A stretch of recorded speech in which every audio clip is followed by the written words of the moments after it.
Bonjour, de nouveau c'est un plaisir de vous avoir et de pouvoir avec vous aujourd'hui étudier ces trois chapitres du deuxième Néphi, à savoir 3, 4 et 5. Après s'être adressé à Jacob, son premier-né dans le désert, Léhi maintenant s'adresse à Joseph, son dernier-né dans le désert, son fils le plus jeune. Et évidemment, ce n'est pas fortuitement qu'il a choisi pour appeler son fils Joseph.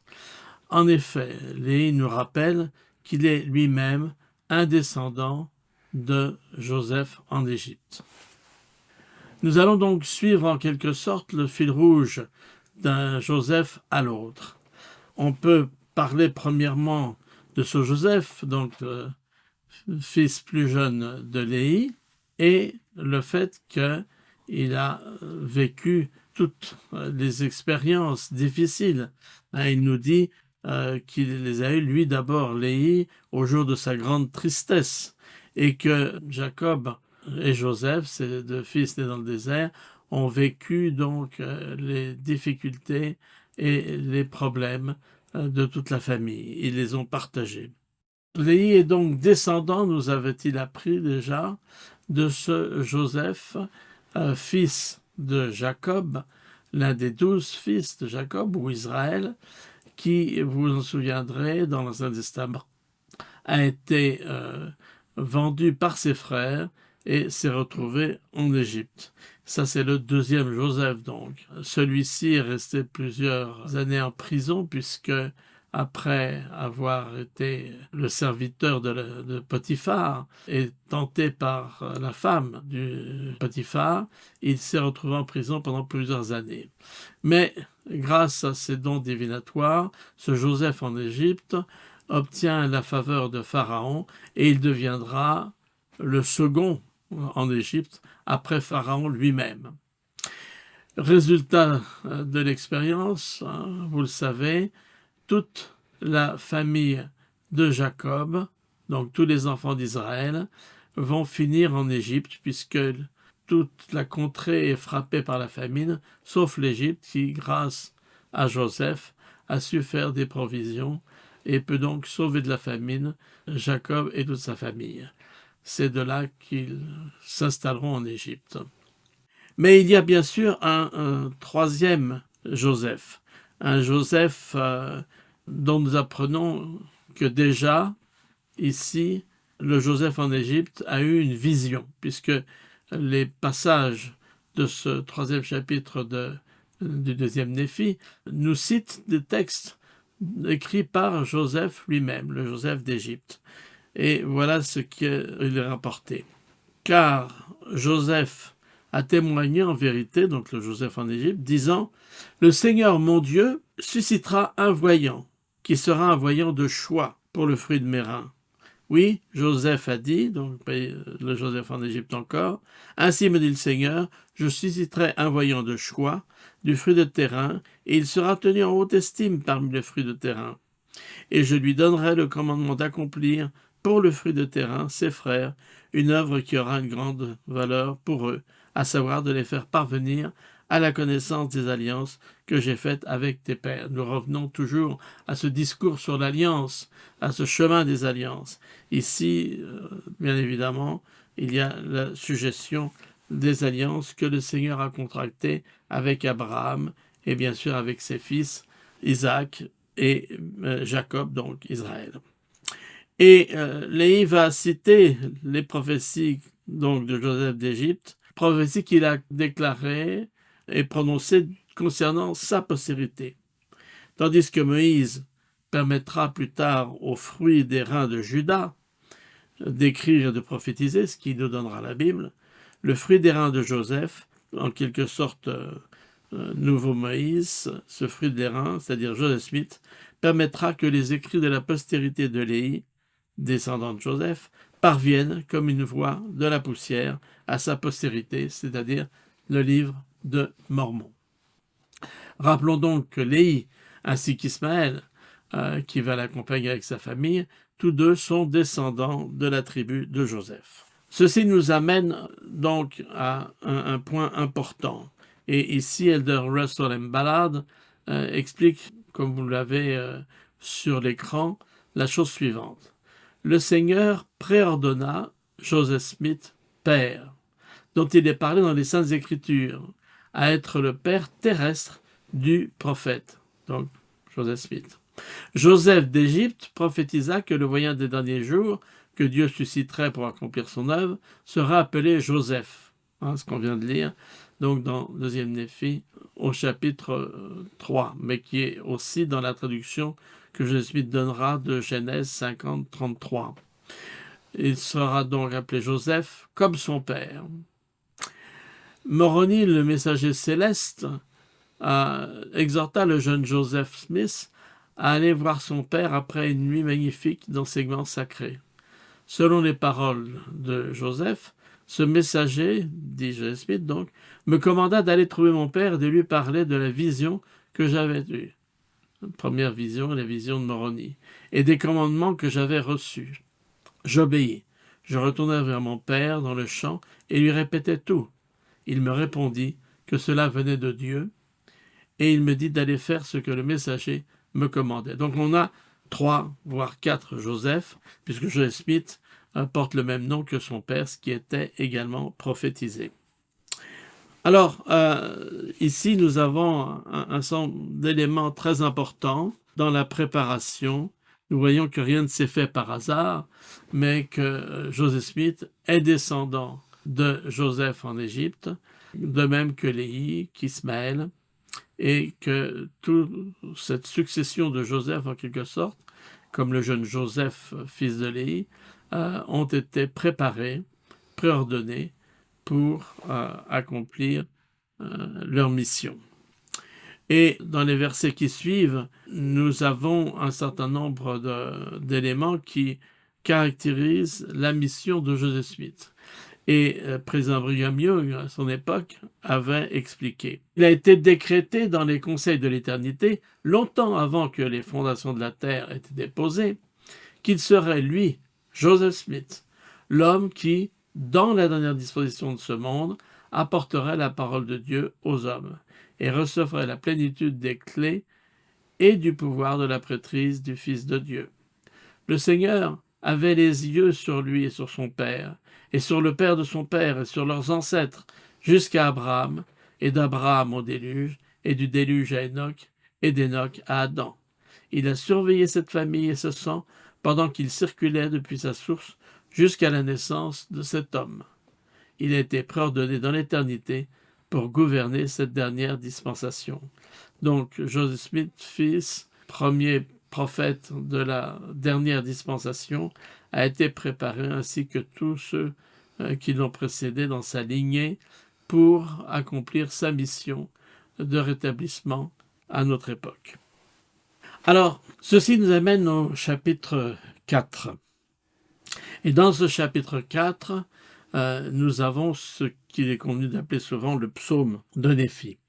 Néphi nous exprime tous ses sentiments, combien il est conscient du poids qui repose sur ses épaules, et sur le fait qu'il est conscient de faire partie, évidemment, lui, fils de Léhi aussi, de cette lignée préordonnée et choisie, et évidemment préparé pour les annales qu'il va écrire, les plaques de premier Néphi et de deuxième Néphi.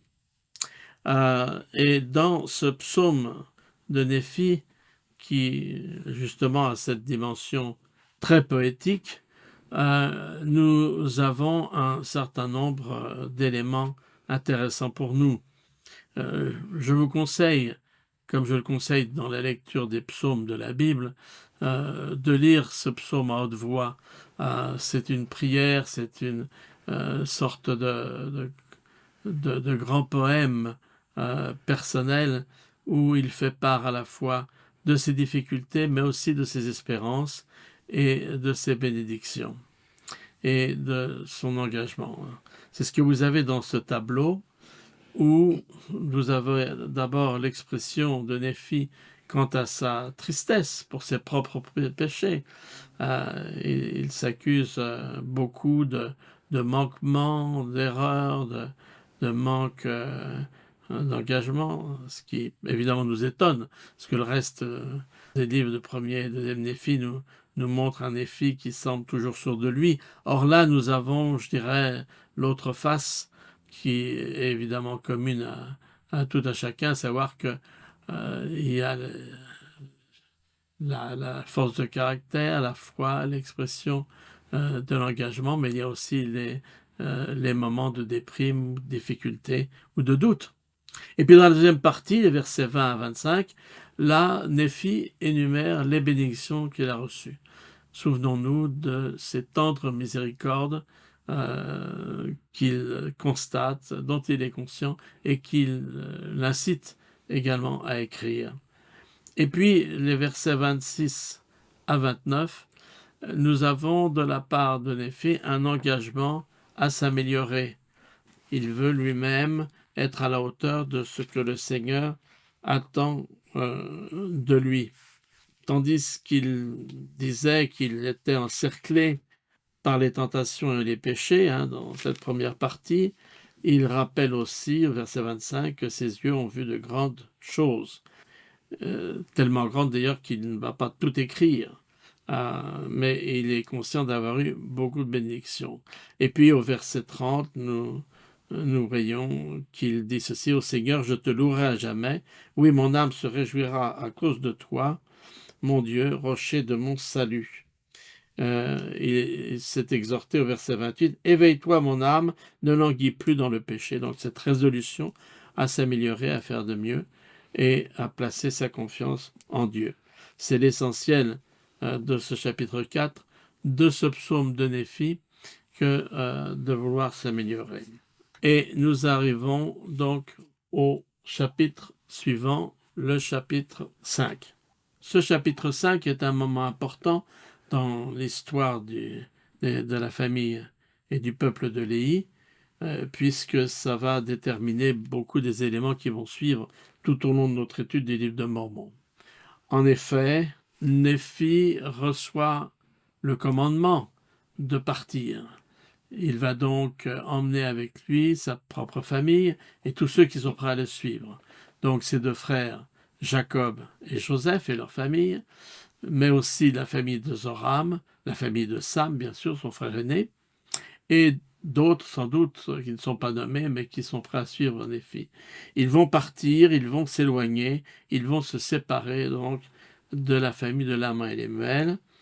Et en partant, eh bien, verset 12 du chapitre 5, nous lisons ceci. « Et moi, Néphi, j'avais aussi emporté les annales qui étaient gravées sur les plaques d'airain, et aussi la boule ou compas, donc le liona, qui fut préparé pour mon père par la main du Seigneur selon ce qui est écrit. » Donc ils emmènent avec eux les Écritures, celles qu'ils ont récupérées de Laban, mais aussi peut-être déjà celles que Néphi a commencé à écrire lui-même, et en tout cas le liona. Et un peu plus loin, il nous dit je pris l'épée de Laban.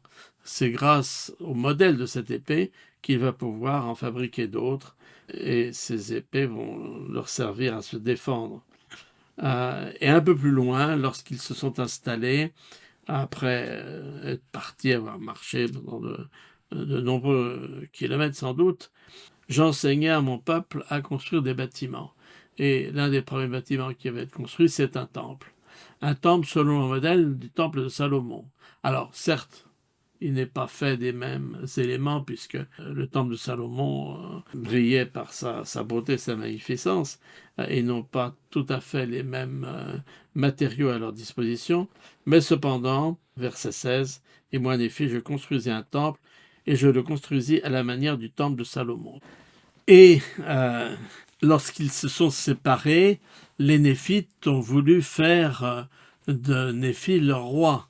Mais Néphi les arrête. Ils ont dit non, je veux bien être votre gouverneur, votre instructeur, mais n'élisons pas ou ne choisissons pas de roi.